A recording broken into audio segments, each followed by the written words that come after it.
Good day, everyone. My name is Princess, and I am a senior high school student from Arellano University. Today, we will tackle about oral communication.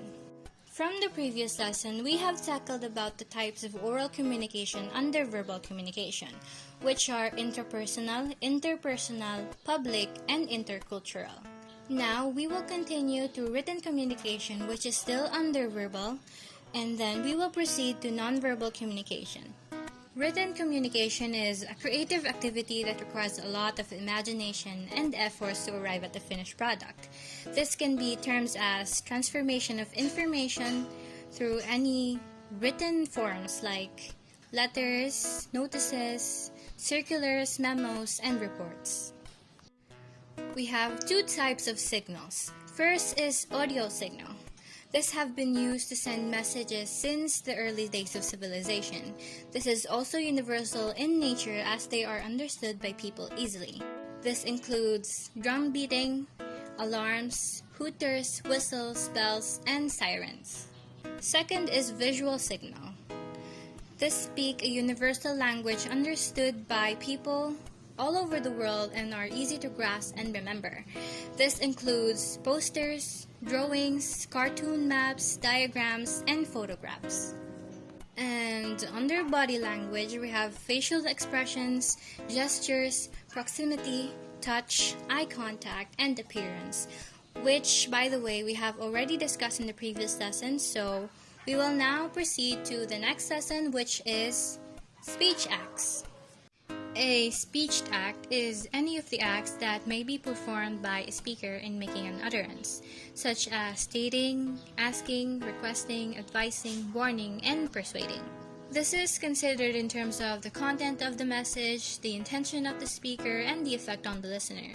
Speech acts are not into how knowledgeable you are in the language use, but appropriateness in the language use is even more important. Now, let us proceed to clarification. Second language learners get confused with some speech acts. For example, a speaker could say, "I couldn't agree with you anymore." The listener might react negatively because the listener might think that you don't like the speaker's idea, but the real context is, "I like your idea, and I agree with you." There are three types of speech acts. We have locutionary, illocutionary, and perlocutionary acts. Locutionary act is what we say, or the literal meaning of the utterance. Illocutionary act is what we intend to say, or what we mean when we say the utterance. And perlocutionary act is what we accomplish by saying it, or the effect of the utterance to the listener. For example, I could say, "It is raining outside." The locutionary act of this is just the sentence as is. It is actually raining outside. Meanwhile, the illocutionary act of this is, "I want you to bring an umbrella when you go out," or "I don't want you to go outside at all because it is raining. You might get sick, catch a cold, or something like that." And in the perlocutionary act, it could be the listener might actually bring an umbrella when he or she goes out, or he or she might actually stay inside and wait for the rain to subside. That's pretty much it. And let's proceed to the next lesson, which is communication breakdown, or the barriers to effective communication. The first barrier is physical condition. Sometimes noise is just the literal meaning of that, loud or distracting sounds that make it impossible to hear or concentrate. For example, the general level of background noise can be so intense that it is hard to focus for long on one particular voice. Or a room may be so hot or so cold that people can't get comfortable and cannot pay attention. Or outside activities may be a distraction to those with a view out windows, and it may be lunchtime or too close to quitting time to keep people focused. Next is filtering. Personal and particular experiences color how people view the world and how they communicate. A sender sees the world through one set of filters, like experiences and values, and the receiver sees it through a different set of filters. Each message has to pass, therefore, through at least two sets of filters. Next is selective perception. Selective perception is the tendency to either under-notice or over-focus on stimuli that can cause emotional discomfort or contradict prior beliefs. This can also be vigilant, meaning people are extra sensitive to things that are significant to them. Selective perception introduced bias into the communication process. Then we have information overload. We all have been in situations when we felt that too much information was coming at us. When this happens, we feel overwhelmed and fear that we will not be able to retain any information at all. Sometimes it is not just the quantity of communication, but the level that causes overload. Next is denotation and connotation.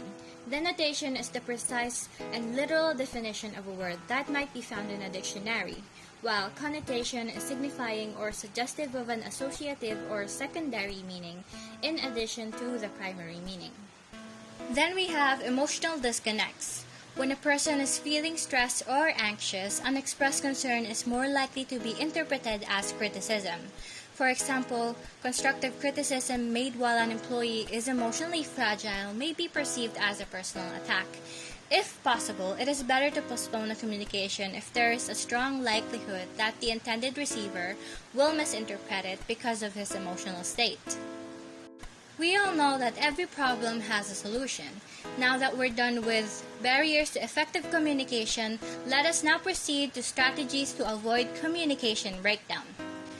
First is, be a positive thinker. We should definitely learn to practice optimism because this is the key to becoming a good communicator. If you never look at the bright side of things, then you will most definitely fail to proceed to the second step, which is to use appropriate language. If you are a pessimist and you're always in a bad mood, you are less likely to say appropriate things. And if you are a negative thinker, you will have a hard time giving and accepting feedback, and that is also very important. In conclusion, it is a must to remember these 3 strategies to avoid communication breakdown. Then we have the 7 C's of communication. Number 1 is completeness, meaning complete information is needed before sending a message. Number 2 is conciseness, meaning the message is short and direct to the point. Number 3 is consideration. This means consideration to the background of the receiver, such as mood, race, status, gender, and among others. Number 4 is concreteness, meaning the message should be factual and is in real-life situation. Number 5 is courtesy. This states that we must respect one's culture, background, and personal attribute. Number 6 is clearness, meaning the message is simple, clear, and specific. And lastly, we have number 7, which is correctness. This states that proper language use and correct grammar adds credibility to the message. We may commit mistakes, but being aware of our mistakes will help us learn more. And that's the end of our discussion. I hope you learned something from me, and I hope you understood the lesson. This is Princess again, signing out. Thank you for listening.